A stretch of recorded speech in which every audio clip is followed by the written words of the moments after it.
Assalamualaikum warahmatullahi wabarakatuh. Perkenalkan, nama saya Lambang Wirayuda dari kelas CTR KPA.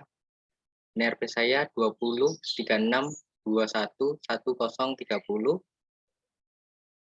Hari ini saya akan mengulas materi topografi di semester 2 yang diajar oleh Bu Indri.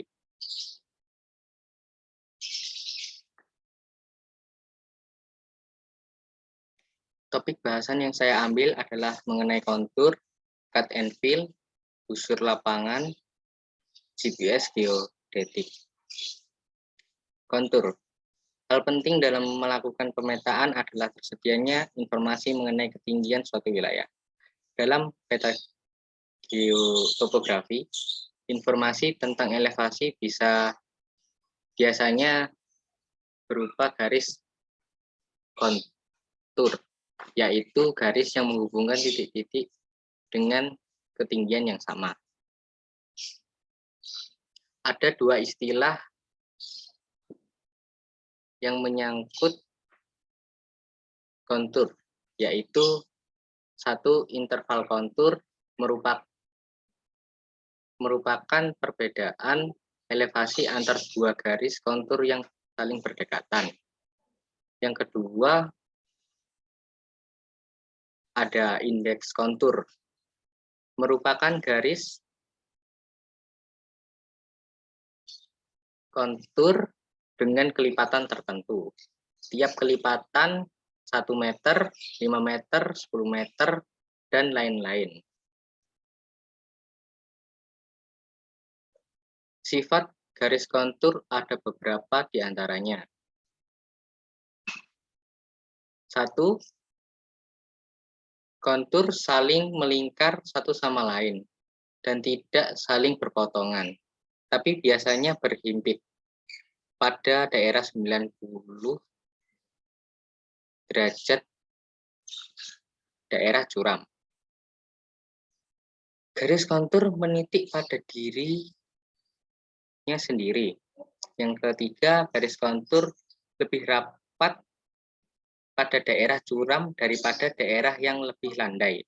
Selain menunjukkan bentuk ketinggian permukaan tanah, garis kontur juga dapat digunakan untuk membuat potongan memanjang atau long section.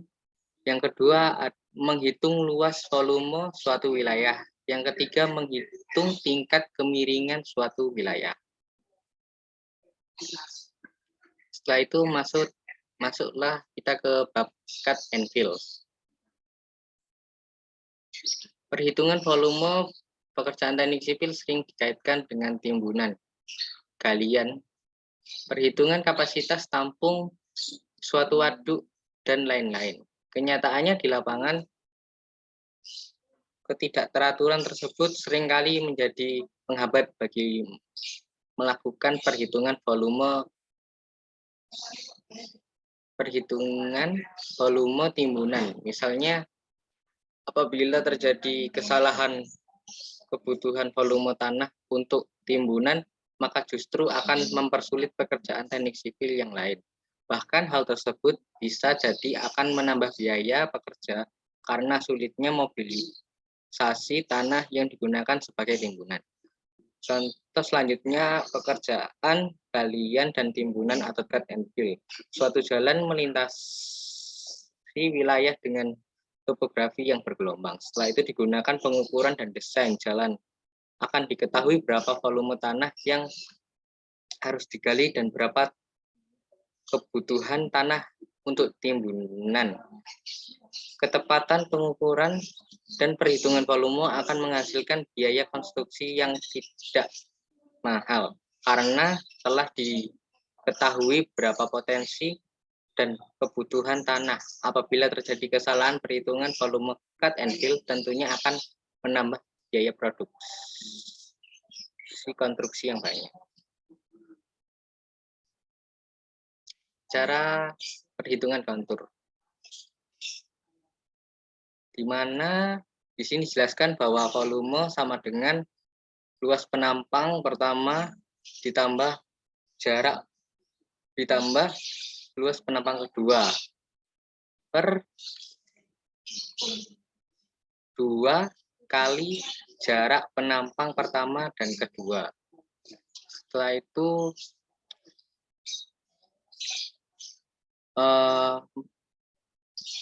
volume ditambah luas penampang pias 1 untuk elevasi pertama, A2 sama dengan luas penampang pias kedua untuk elevasi 2, N sama dengan jumlah pias, dan H adalah beda elevasi.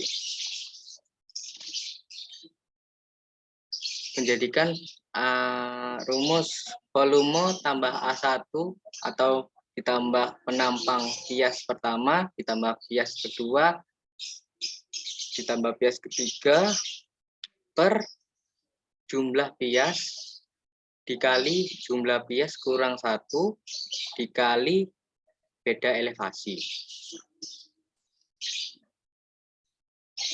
Ada juga cara poligon. Bisa dilihat seperti gambar berikut. Busur lapangan. Busur atau lingkaran lapangan bertujuan untuk menghubungkan dua arah jalan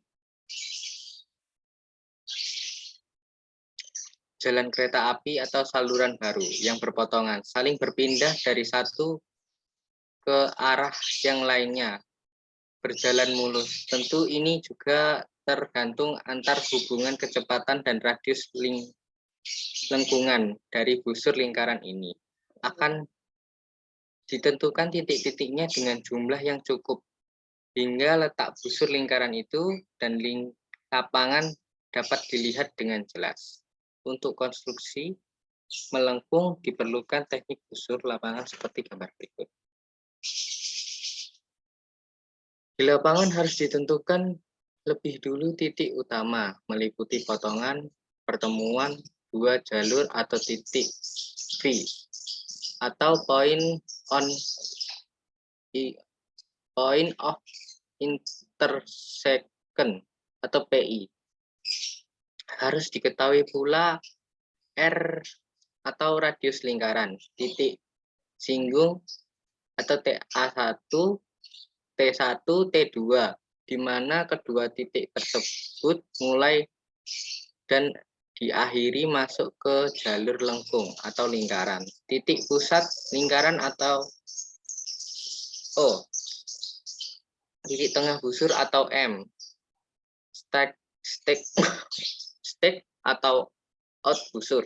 Stake out adalah lengkungan atau busur rekonstruksi hasil hitungan perencanaan tren sejalan kereta api baru melalui permukaan kedua arah yang lintasan yang di atasnya ke kondisi sebenarnya di lapangan. Stake out dilakukan untuk alinemen horizontal, yaitu lengkungan lingkaran dan lengkungan spiral pada bidang datar atau horizontal.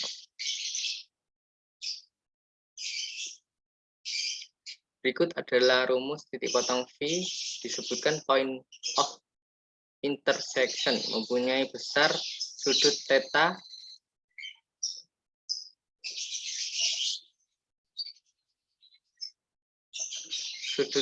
sama dengan 180 derajat dikurang theta. Theta sama dengan theta 2 dikurangi theta 1 adalah sudut perpotongan dari tangan 1 dan tangan 2. Persamaan kedua tangan adalah Y sama dengan M1 kali plus M1 X tambah plus bagi banding M1 sama dengan cos tangan theta 1. Y sama dengan M2 X plus P2 banding M2 sama dengan cos tangan theta 2. XV sama dengan P1 dikurang P2 per M1 kurangi M2 banding Y V sama dengan M1 kali P1 dikurang M1 kali P2 per M1 kurangi M2. Setengah theta di mana 1 dan 2 adalah titik tangen dimulainya T1 kali V sama dengan T2 kali V sama dengan R tangen gusur.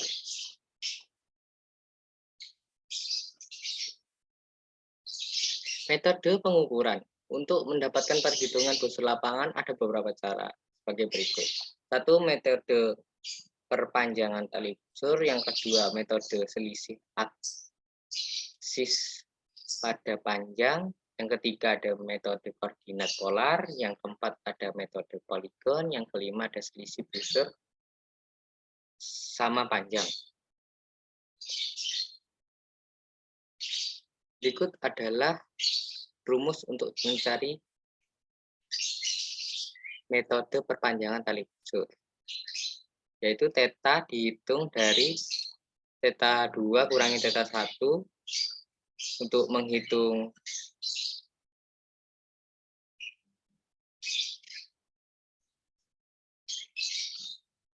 theta delta theta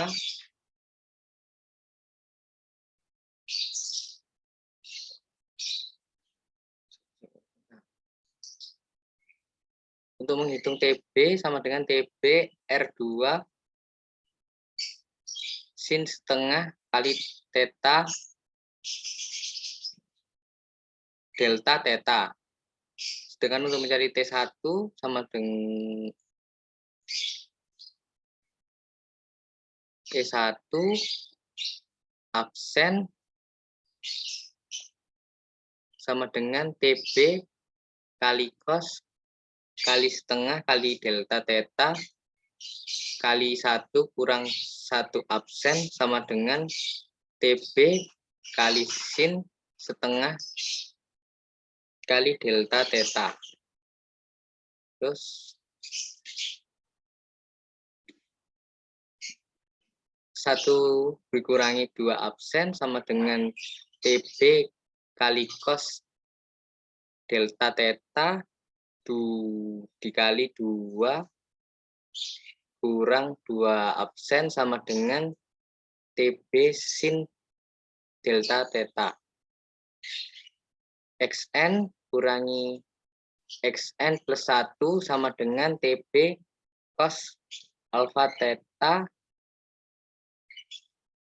terus YN dikurangi YN plus 1 sama dengan TB sin alpha theta delta theta. Langkah kerja. Letakkan alat teodolit di atas titik 1. Centering alat ke arahkan ke titik B. Atur sudut horizontal 0 derajat absen. Ukuran jarak X1 sama dengan meter.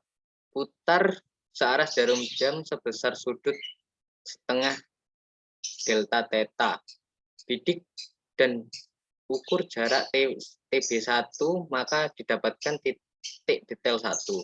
Pindahkan alat ke titik detail 1. Atur nivo dan centering. Arahkan ke T1. Putar searah jarum jam sebesar 180 derajat. Bidik dan ukur 1-2 absen ketemu titik detail 2 absen. Buat garis tengah lurus di titik 2 absen, ukur jarak 2-2 absen, ketemu titik detail 2. Dengan cara yang sama, atur nivo dan centering di titik detail 2, arahkan ke titik detail 1, putar searah jarum jam sebesar 180 derajat. Bidik dan ukur 2-3 absen dan ketemu 3 absen. Lakukan cara tersebut sampai titik maksimal. Setelah semua titik detail telah didapatkan, hubungkan titik tersebut dengan tali rafia supaya bentuk busur bisa terlihat. GPS geodetik.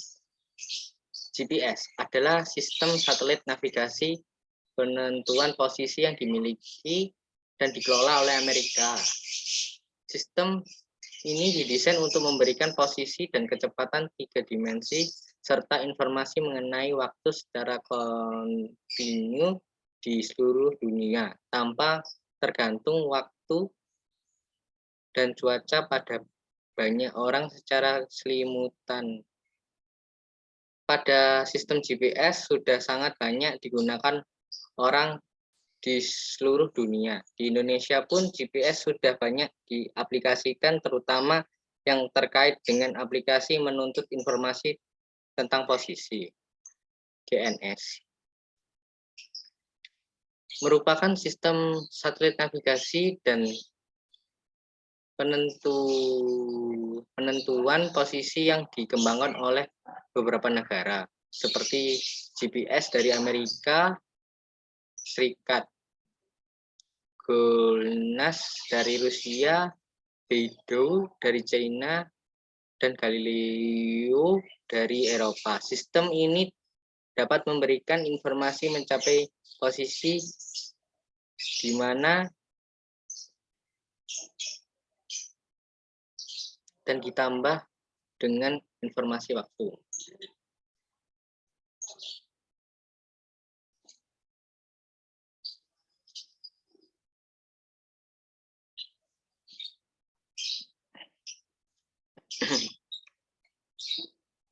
Mode statistik.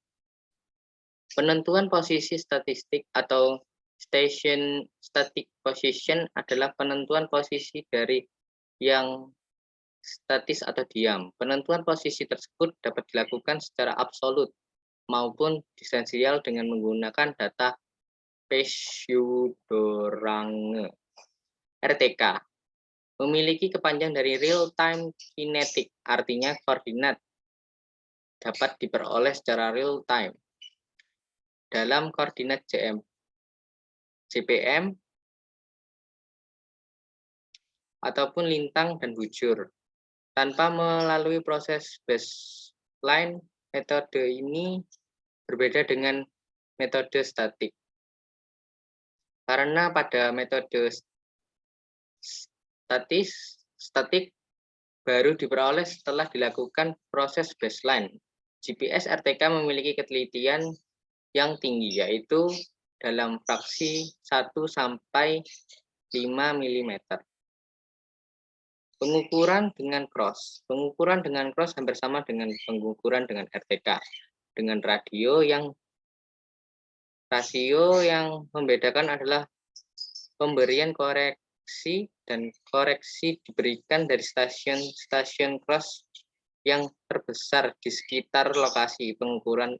Untuk menghubungkan alat kita ke cross kita memerlukan tipe ID address tersebut dan jaringan internet.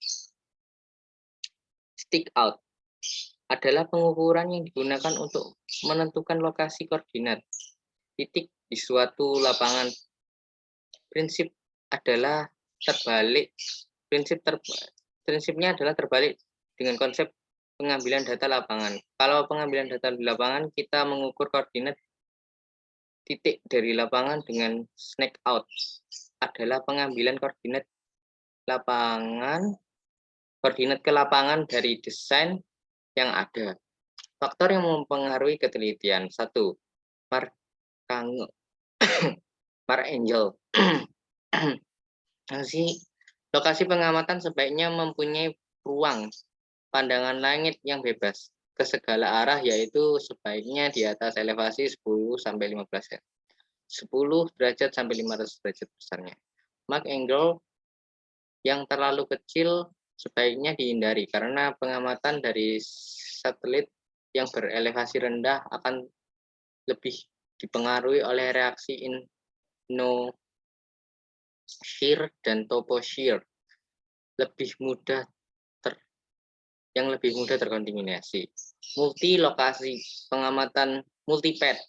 Lokasi pengamatan sebaiknya jauh dari objek-objek relatif yang mudah memantulkan sinyal GPS untuk meminimalkan atau mencegah terjadinya multipad seperti jalan-jalan, gedung, danau, tambak, atau kendaraan. Multipad adalah fenomena di mana sinyal satelit tiba di antena GPS melalui dua atau lebih lintasan yang berbeda. Yang ketiga adalah elektris, lokasi yang dipilih untuk titik sebaiknya juga relatif dijauhkan dari objek yang dapat menimbulkan inferensi elektris terhadap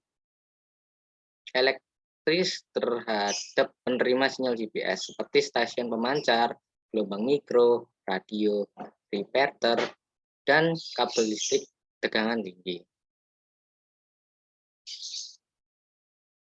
Oke, sekian dari saya. Kurang lebihnya mohon maaf. Wassalamualaikum warahmatullahi wabarakatuh.